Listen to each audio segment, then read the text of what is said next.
Hi everyone, welcome you all in Madhav Accountancy Classes. Guys, जैसा हमने आपसे बात की थी कि हम आप लोगों के लिए बहुत अच्छे अच्छे एमसीक्यू आप लोगों से हम डिस्कस करने वाले हैं, आप लोगों के लिए लेकर आने वाले हैं, क्योंकि आपके एग्जाम के केवल 5 दिन बचे हैं। इन 5 दिनों में हम आपके लिए बहुत अच्छे एमसीक्यू और बहुत अच्छी वीडियोस जो आपके एग्जाम में आपको बहुत ज्यादा हेल्प करने वाली है वो सब लेकर आने वाले हैं। तो इस वीडियो के अंदर गाइज मैं आपके लिए बहुत जबरदस्त एमसीक्यू लेकर आया हूं। गाइज आपको एक एक एमसीक्यू को मेरे साथ साथ जरूर करना है, एंड तक जरूर देखना है, क्योंकि हर एक एमसीक्यू बहुत जबरदस्त है। तो गाइज आपको कोशिश करनी है इन एमसीक्यू का आंसर मेरे से पहले करने की। आंसर आपको कमेंट में देना है ताकि आप चेक कर सको आपके द्वारा जो एमसीक्यू किया गया है वो सही है या गलत है। तो चलिए गाइज आज की वीडियो को हम स्टार्ट कर रहे हैं विद आवर फर्स्ट एमसीक्यू। देखिए क्या बोला गया है, that is which of the following is not a capital receipt. क्या कैपिटल रिसीट नहीं है for Ayush charitable dispensary? Guys ये एनपीओ में से है। लाइफ मेंबरशिप फी रिसीट, आपको पता है लाइफ मेंबरशिप फी बार बार नहीं मिलती है, ये कैपिटल रिसीट है नहीं गाइज, ये नहीं आएगा यहां पर क्योंकि ये कैपिटल रिसीट है। Interest is received on investment out of the building fund, guys ये भी उसी फंड में ऐड हो जाता है, ये भी कैपिटल रिसीट है। Interest received on investments out of the journal fund, guys journal fund का पैसा हमने इन्वेस्ट किया हुआ है वो बार बार मिलता है, और गाइज ये हमारी कैपिटल रिसीट नहीं है। उसके बाद लास्ट देख लेते हैं एंडोमेंट फंड रिसीट्स, ये भी हमारी कैपिटल रिसीट होती है, लाइबिलिटी में दिखाया जाता है। तो answer is your C. I hope ये वाला क्वेश्चन आपको अच्छे से क्लियर हुआ होगा। अगला क्वेश्चन गाइज आपको मेरे साथ साथ या मेरे से पहले करना है, आपको कमेंट करना है, किसमें?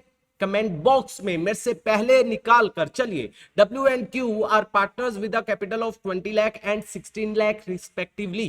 The partnership deed provides for interest on capital at the rate of 10% per annum. If the firm earn a profit of rupees 2,70,000, firm ने इतना कमाया for the year ended 31 March 2020, then interest on capital respectively credited to partners capital account कितना दिया जाएगा? देखिए profit हमारे 2,70,000। अब देखो इंटरेस्ट कितना बनता है, किसका? डब्ल्यू का बनता है 2 लाख और क्यू का बनता है 1,60,000। अरे भाई ये तो ज्यादा बनता है या नहीं बनता है? कितना बनता है? 3,60,000। लेकिन हमारे पास प्रॉफिट से 270। ये कौन सा कॉन्सेप्ट आ गया? जब एप्रोप्रिएशन ज्यादा है, किससे? प्रॉफिट से। तो जो एप्रोप्रिएशन की रेशो होगी दैट इज 20:16। ये 20 बाकी सारी जीरोस कट जाएंगी, 20:16 मतलब 5:4। इस रेशो में प्रॉफिट्स को डिवाइड किया जाएगा 2,70,000 इंटू में 5/9, तो ये आ जाएगा 30,000, ये आ जाएगा 1,50,000।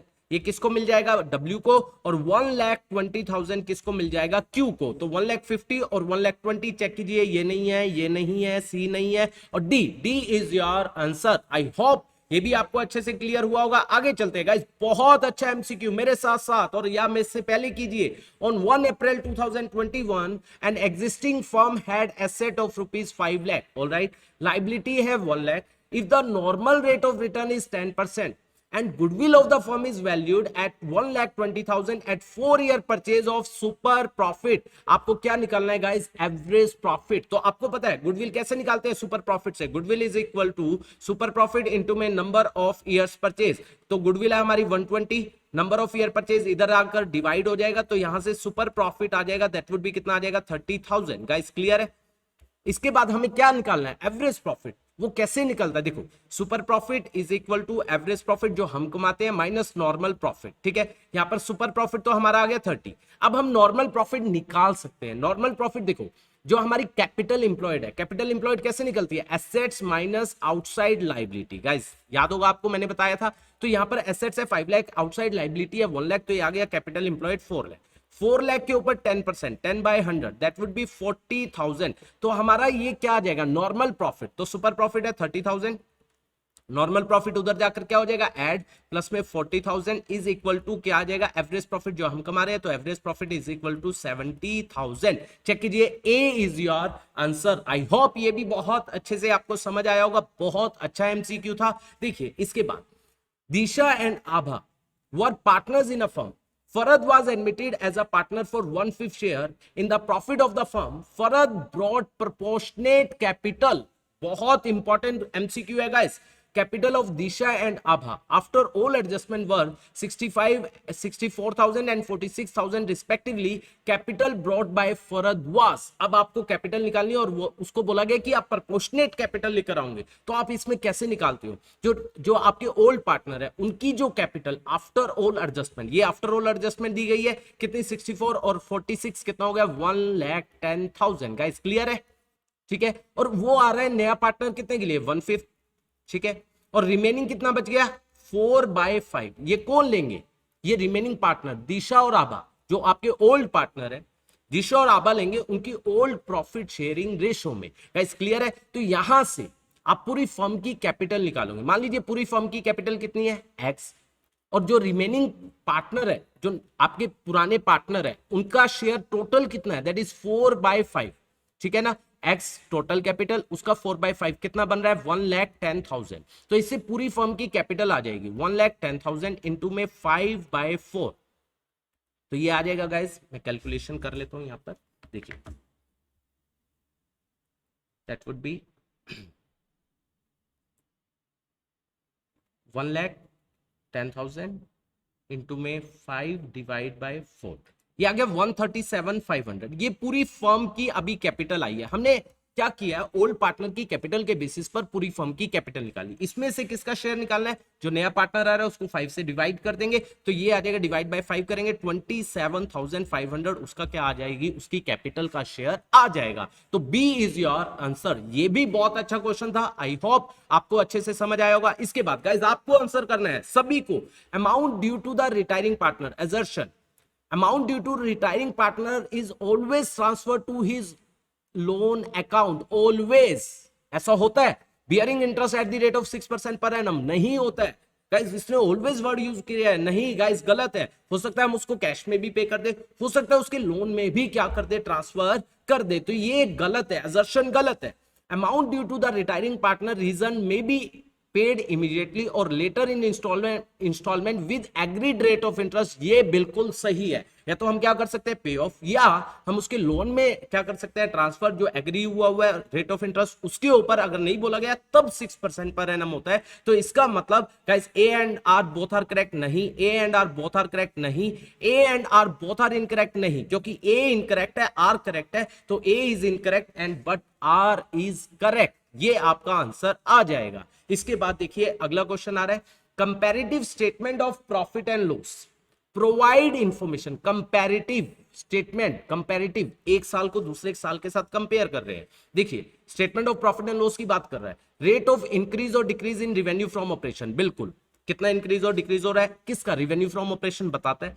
रेट ऑफ इंक्रीज और decrease in the cost of revenue from operation, उसके बारे में भी बताता है, ठीक है गाइस। रेट ऑफ इंक्रीज और डिक्रीज इन नेट प्रॉफिट, उसके बारे में भी बताता है। All of the above, yes guys, तो answer is your D, all of the above, क्योंकि ये इन सब के बारे में बताता है। इसके बाद देखिए 7 क्या बोल रहा है, in a common size statement, common size statement में figure of the previous year taken as base for comparison, previous year के फिगर को बेस लेंगे नहीं गाइस, किसको लेते हैं, उसी साल के, उसी साल के फिगर को। लाइक अगर हम बात करें बैलेंस शीट में तो टोटल एसेट को बेस लेते हैं, अगर हम बात करें किसकी बात करें, हम बात करें statement of profit and loss में तो रेवेन्यू फ्रॉम ऑपरेशन को बेस लेते हैं उसी साल की। इसने प्रीवियस ईयर, ये तो गलती हो गया। Common size statement enables horizontal analysis नहीं गाइस, वो कौन सी होती है, वर्टिकल, ये मैंने आपको बताया है बहुत अच्छे से। तो दोनों क्या है, गलत, तो both A and R incorrect, C is your answer, ठीक है गाइस। इसके बाद देखिए match the following, current ratio, current ratio, इसके सामने solvency, statement of profit and loss, balance sheet ratio, उसके बाद कंपोजिट रेशो। देखिए करंट रेशो हमारी कौन सी रेशो होती है, बैलेंस शीट, क्योंकि एसेट्स और liability, current asset current liability लेते हैं। डेट इक्विटी रेशो, वो कौन सी रेशो होती है, सॉल्वेंसी, तो इसका हुआ सी, ठीक है। इसका हुआ क्या, A. Trade receivable turnover ratio, composite ratio या statement of profit and loss ratio. देखिए आगे देखते हैं, ग्रोस प्रॉफिट रेशो, नेचुरल बात है ये बी होगा क्योंकि statement of profit and loss को लेते हैं ग्रोस प्रॉफिट में। ग्रोस प्रॉफिट रेशो के लिए statement of profit and loss में से आइटम्स को पिक करते हैं, तो ये आ जाएगा बी, तो इसका आंसर आ जाएगा डी। आई होप ये भी आपको अच्छे से क्लियर हुआ होगा। इसके बाद आगे चलते हैं, देखिए मैच द फॉलोइंग, बहुत ध्यान से, rent receive from property hold, आपने कोई प्रॉपर्टी ली है उससे रेंट मिल रहा है, तो ये बोल रहे कौन सी एक्टिविटी है, that is a investing activity, तो बी आ जाएगा ये, ठीक है गाइस। इसके बाद sale of machine by a dealer of machine, पूरा पढ़ना है। सेल ऑफ मशीन कई बार बच्चे क्या करते हैं, ये तो क्या है इन्वेस्टिंग, नहीं guys, by the dealer of a machine, तो उसका ये काम है, तो ये आ जाएगा ऑपरेटिंग एक्टिविटी गाइस, क्लियर है। उसके बाद sale of short term investment, guys short term investment is a part of cash and cash equivalent, D.